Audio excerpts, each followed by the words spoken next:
예, 전해드린 대로 어제 국회 법사위에서는 헌법재판소의 이른바 검수완박법 효력 유지 결정을 놓고 뜨거운 공방이 벌어졌습니다.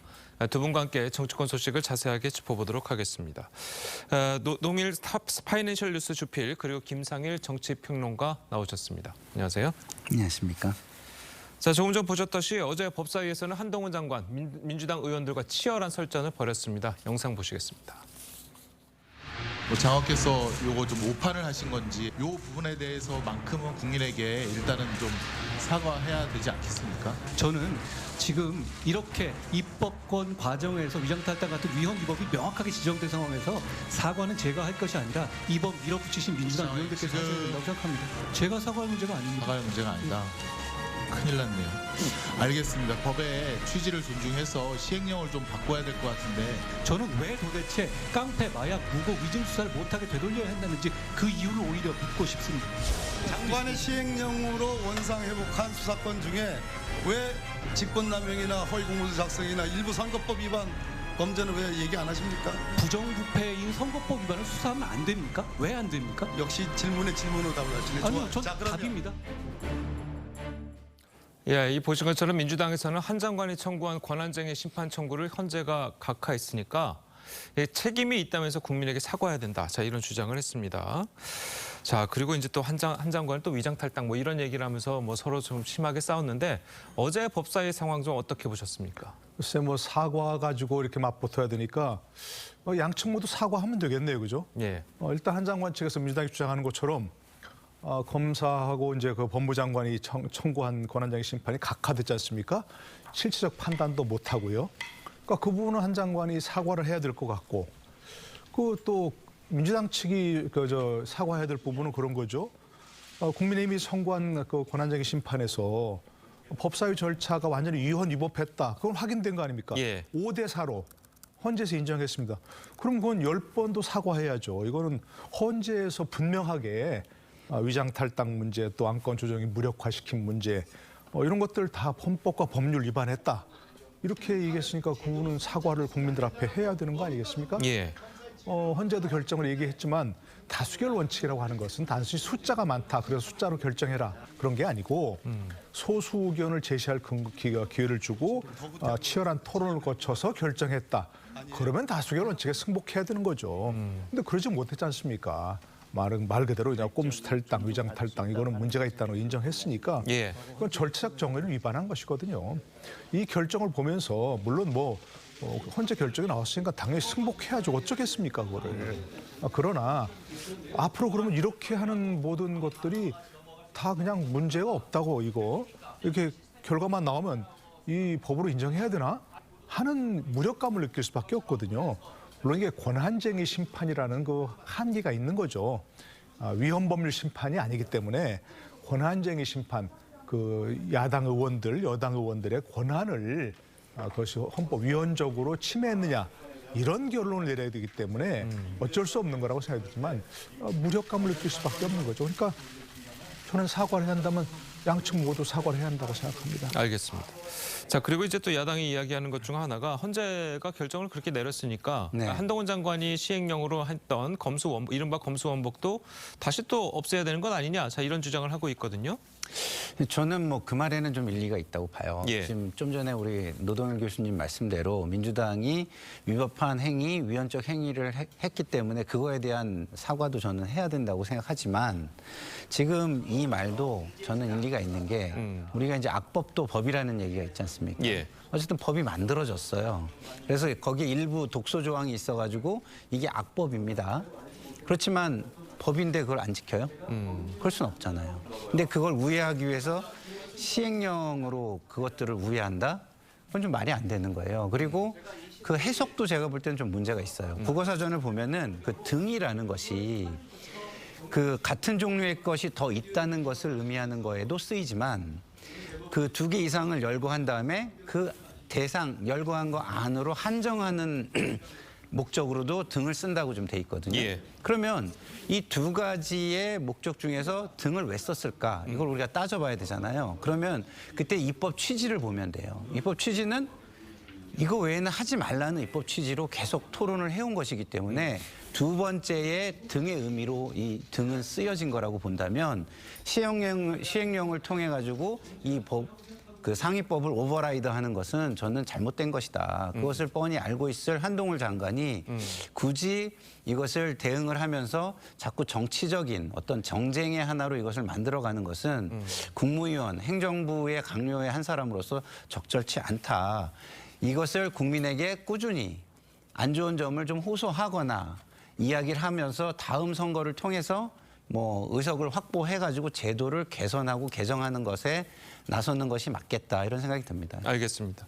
자, 그리고 민주당은 한동훈 장관의 사퇴, 탄핵까지 거론을 했습니다. 자, 어떤 이야기들이 나왔는지 들어보겠습니다. 헌재가 꾸짖었으면 부끄러움을 알고 책임지고 물러가야 마땅하지 않겠습니까? 염치가 있으면 물러나야 합니다. 탄핵에는 각하 결정이 없습니다. 그러니까 만약에 실제로 민주당이 저에 대한 탄핵을 진행하게 된다면 뭐 저는 피하지 않겠습니다.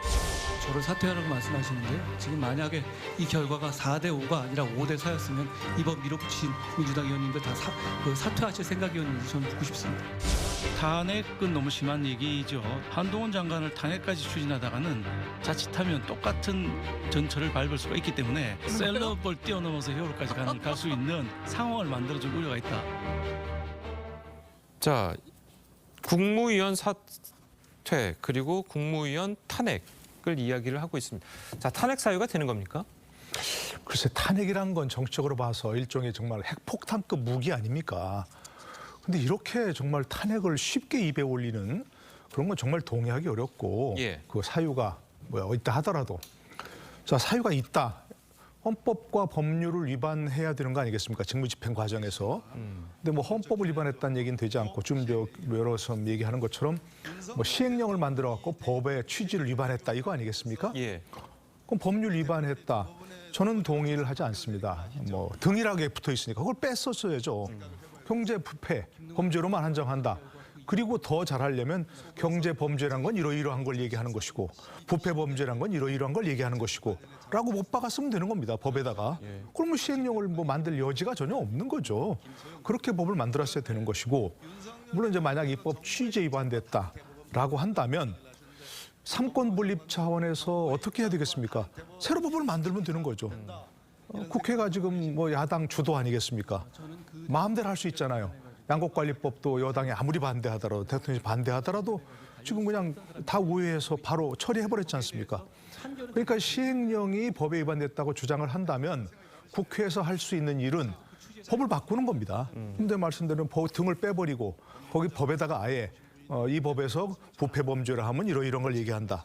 이 법에서 뭐 경제 범죄를 하면 이런 걸 얘기한다고 못 박으면 되는 겁니다. 문제 없고요. 그렇게 하면 되는 겁니다. 이렇게. 그다음에 왜 야당은 그렇게 하지 않고 계속 저러고 있을까요? 글쎄 잘 모르겠네요. 저 이해를 잘 못하겠고요.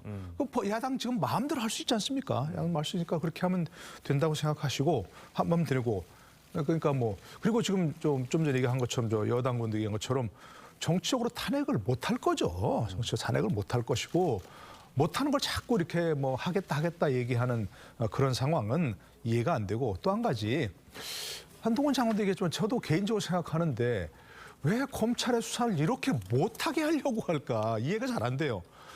만약에 그 국회에서 할 일이라고 한다면 검찰이 경찰의 수사를 안 하고 있다면 게으르고 있다면 더 열심히 수사해서 국민을 평안하게 하라. 이렇게 하는 게 국회 일 아닌가요? 검찰이 열심히 수사하겠다고 하는데 왜 못하게 하려고 하는지는 전 이해가 안 되는 그런 부분이라고 생각합니다. 알겠습니다. 자, 다음으로 이제 민주당 내부 소식도 한번 짚어보도록 하겠습니다. 이재명 내부 강성 지지층이죠.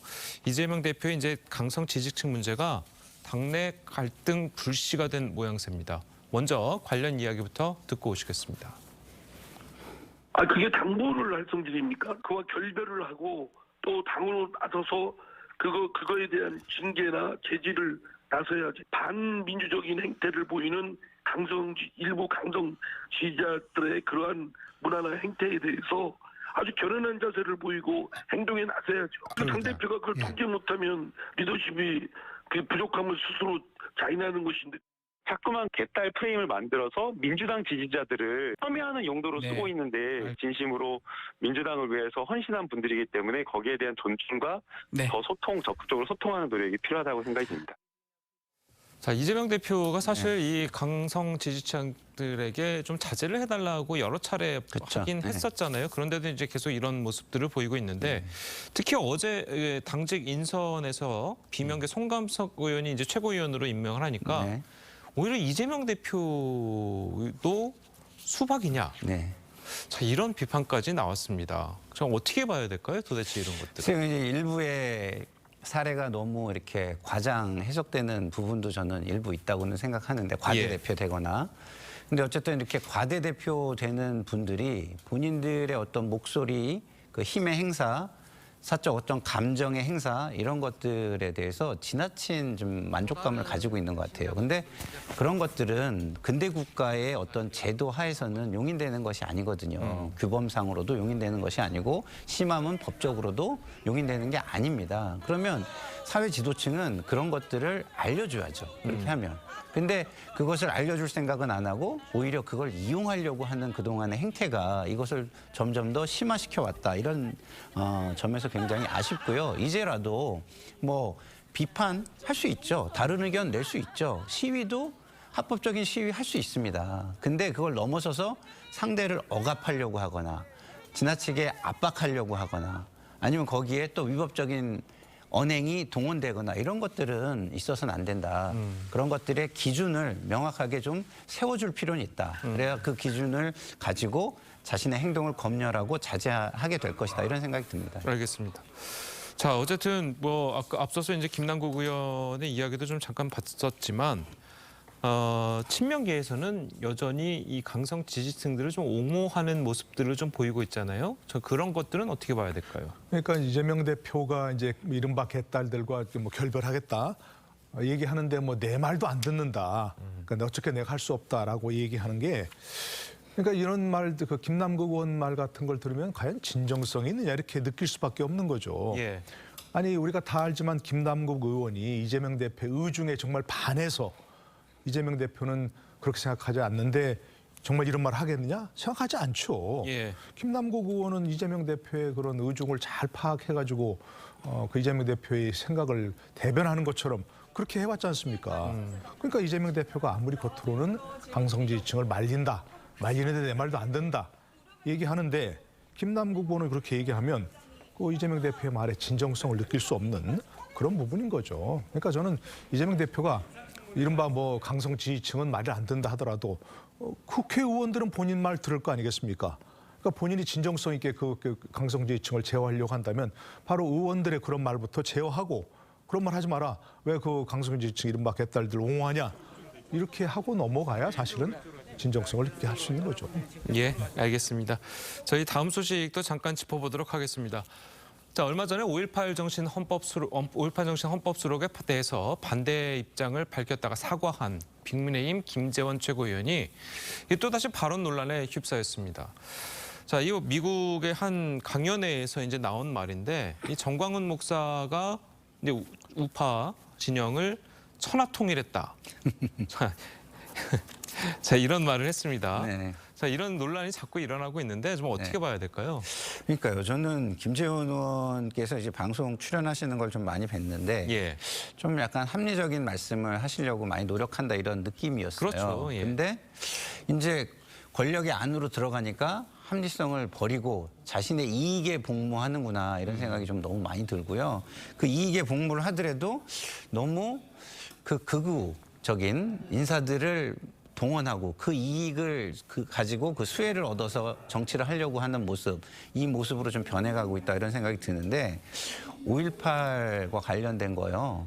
그 지금 국민의힘에서는 전에 이종명 의원이나 김술래 의원을 징계하면서까지 어떻게든 털어내려고 하는 부분이에요. 그런데 지금 다시 김재원 의원이 국민의힘을 그쪽으로 지금 끌고 들어가고 있잖아요. 그동안의 노력을 다 무산시키는 그런 행위를 하고 있는데 이게 본인의 이익 외에 국민의힘에 득이 되겠습니까? 저는 해당 행위라고 생각하고요. 이런 거는 좀 약간 윤리위에서 좀 징계를 해야 끊을 수 있는 거 아닌가 이런 생각마저 듭니다. 예, 방금 지적해 주셨듯이 이 최고위원이 자꾸 이렇게 외부에 나가서 발언이 논란을 일으킨다면 당 지도부, 나머지 이제 당 지도부들이 좀 뭐 제재를 한다거나 뭐 이런 모습들이 좀 나와야 될 것 같은데, 자, 교수님은 어떻게 좀 생각하십니까? 네, 저도 그 말에 동의합니다. 뭐 우리 속담이 있지 않습니까? 말로써 말이 많으니 말 말을까 하노라는 막 이건 좀 세계화해야 될 것 같은데. 예. 아니 이분이 지금 최고위원 되셨잖아요. 그것도 최고 득표로. 예. 그럼 이른바 뭐 이제 공식적인 아니지만 수석 최고위원이라고 하는데 이분 말 한마디 한마디는 본인 개인 의견이라고 사람들이 생각하지 않을 거 아닙니까? 듣는 사람들은 그럼 국민의힘 전체 의견인가? 지도부의 의견인가? 라고 생각할 수밖에 없지 않습니까?